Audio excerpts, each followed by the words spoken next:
Salut les âmes damnées, ici Sacha Maille et bienvenue sur la chaîne. Has Been Hotel est un projet qui est sorti sur la toile il y a 1 an maintenant, mais le projet a vu le jour il y a bien plus longtemps. Et malgré le fait qu'il n'y ait à ce jour que quelques sources d'informations, autres que le pilote j'entends, il y a vraiment beaucoup d'informations canon qui existent sur le net. D'ailleurs, la plupart sont trouvables sur le wiki d'Has Been Hotel. Oui, il est rédigé par des fans, mais les infos sont pour la plupart sourcées et très bien renseignées. Aujourd'hui, on va se concentrer sur des facts autour du personnel de l'hôtel. J'en ferai probablement une sur les antagonistes, puis sur les autres personnages très prochainement.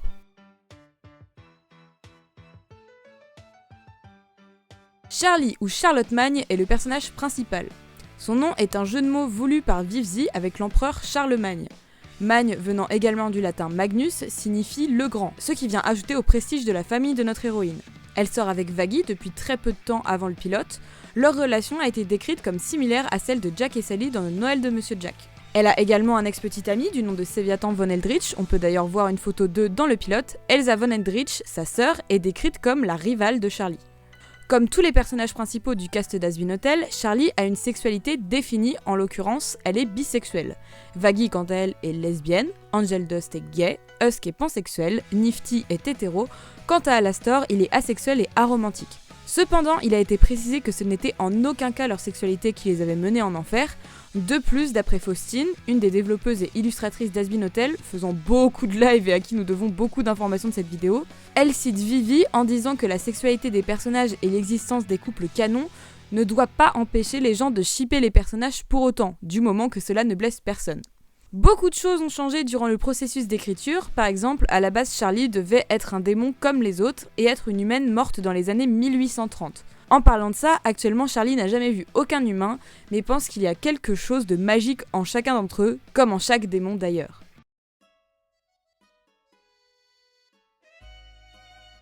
Vaggie, de son vrai nom Vagata, était salvadorienne. Elle serait morte en 2014, aux alentours de 20 ans.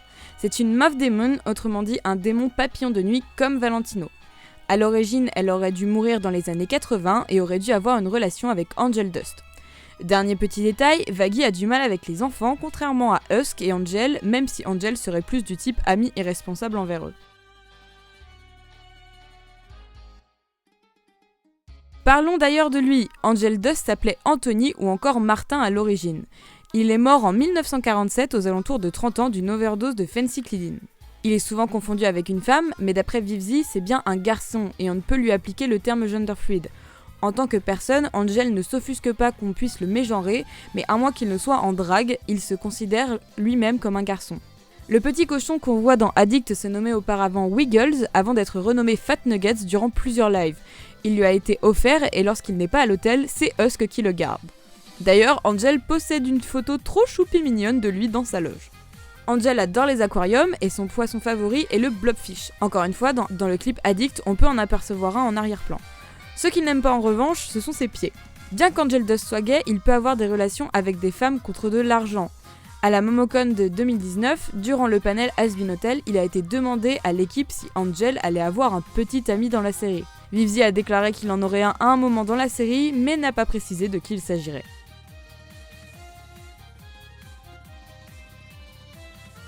En parlant de potentiel petit ami, parlons de Husk. Il a grandi et passé toute son enfance dans un casino. Il est mort dans les années 70, à l'âge estimé de 75 ans. A l'origine, il a été dessiné par Maritza, la sœur de Vivzi. Cette dernière a d'ailleurs avoué qu'Husk était un des personnages les plus faciles à écrire car il ne se soucie vraiment de rien et est presque toujours grincheux, ce qui le conduit à toujours avoir les mêmes réactions dans tout.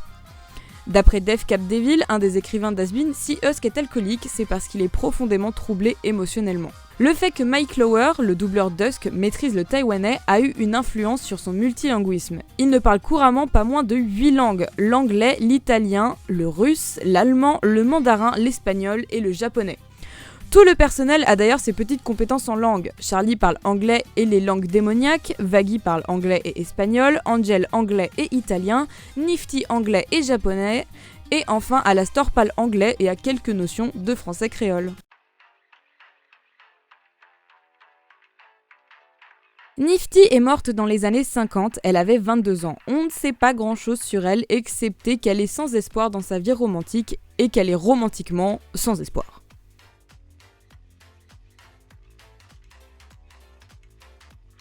Finissons avec le personnage sur lequel on possède le plus d'informations, Alastor. Alastor était un serial killer qui sévissait dans la région de la Nouvelle-Orléans en Louisiane dans les années 20. Il est mort aux environs de 30 ans en 1933. On ne connaît pas exactement les causes de sa mort, mais on sait que cela impliquait des chiens et qu'il déteste la manière dont il est mort. D'ailleurs, il déteste également les chiens suite à cela, ainsi que le fait qu'on le touche alors qu'il est incapable de respecter l'espace personnel des autres. C'est un démon cerf, on peut le voir notamment grâce au bois qu'il a sur la tête ou encore aux empreintes en forme de pattes de cerf qu'il a sous ses chaussures. Certains fans ont demandé s'il possédait une queue de cerf également. Viv a dit qu'elle ne savait pas et a décidé de laisser ça ambigu. Chose également à savoir, son micro est une partie vivante de son corps. Même si Alastor est un tueur en série, il observe une sorte de code d'honneur. Lorsqu'on a demandé à Viv comment il tuait les gens, elle a dit qu'elle ne souhaitait pas le révéler pour le moment, mais elle a précisé qu'il n'était pas le genre à traquer ou à poursuivre ses victimes, cet élément faisant partie de son fameux code de conduite. Alastor déteste toute forme de nouvelle technologie et plus précisément toute technologie étant apparue après sa mort. Ce qui en fait pas mal, il a également horreur des réseaux sociaux et qu'on le prenne en photo. Contrairement à Vox qui lui se tient toujours à la pointe des nouveautés, ils sont d'ailleurs de grands rivaux. Alastor a été décrit comme le petit-fils à sa maman.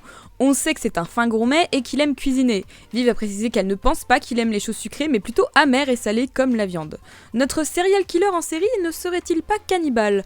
En tout cas, c'est une rumeur qui court sur lui en enfer. Enfin, une chose est sûre, tout comme Charlie et Lilith, il aime les pizzas à l'ananas, contrairement à son doubleur VO Edouard Bosco qui déteste ça. L'ironie serait de savoir si Jory George déteste également ça. Enfin, Alastor et Angel Dust sont les personnages les plus difficiles à écrire pour Viv, car elle ne connaît pas vraiment les détails des périodes pendant lesquelles ils ont vécu, mais surtout car ils sont l'expression d'émotions complexes qu'elle a traversées dans sa vie. Ce sont également ses personnages favoris et les 2 premiers personnages qu'elle n'ait jamais créés. Il y a encore tant de choses à découvrir sur les personnages et sur Hazbin Hotel, et je suis sûre qu'en revisionnant les streams, les interviews, il y aurait forcément des informations à grappiller. Mais je vais me contenter de ces informations-là pour le moment. Sachez que si nous n'avons pas encore de nouvelles concernant la sortie de la série Hazbin Hotel, le premier épisode de la première saison d'Helluva Boss est censé sortir avant la fin du mois d'octobre. On ne connaît ni la date ni la régularité de sortie des épisodes, mais sachez que 8 d'entre eux sont quasiment d'ores et déjà prêts et que le premier est sur le point de sortir. Si vous avez aimé la vidéo, n'hésitez pas à laisser un petit pouce bleu pour aider la chaîne ou à vous abonner si vous voulez continuer de suivre mes vidéos. Merci à vous et n'oubliez pas, restez à l'écoute.